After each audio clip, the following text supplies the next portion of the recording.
Hulk, এটা কোন style রে বাবা? কাকু, স্টাইল না করলে বউ পাওয়া যায় না। ডিডা, এটা কি ধরনের কাজ? তুমি আমার স্টাইল চুরি করেছো। চল রে হাল্ক, পাশের বাড়িতে দাওয়াত দিছে, আজ বাড়িতে রান্না হবে না। ঠিক আছে দিদা, চলো খেয়ে আসি।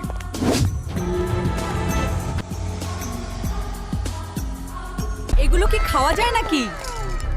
মাংস না দিলে আজ ভাত খাবো না। চুপ করো, কি করছো? মাংস না দিলে ভাত খাবো না। মাংস ছাড়া খেলে আমার পাছা গরম হয়ে যায় সব সময়। তোমরা সবাই এখানে থাকো, আমি এখনই যাচ্ছি। বড় দেখে আরেকটা গরু ধরে আনছি, তারপর সবাই বসে পাছা ঠান্ডা করে মাংস দিয়ে ভাত খাবো। হাল্ক আবার শুরু করলো রে। এখানে তো বড় বড় গরু থাকে, এখন তো হালার পুত কাউকেই দেখতাছি না। এই হালার পুত, সিংহ দাঁড়া, নাইলে তোর মাঞ্জা ভেঙে দেবো। এই সিংহ, আমি একটা গরু কোথায় পাবো? আমাকে তাড়াতাড়ি নিয়ে চলো।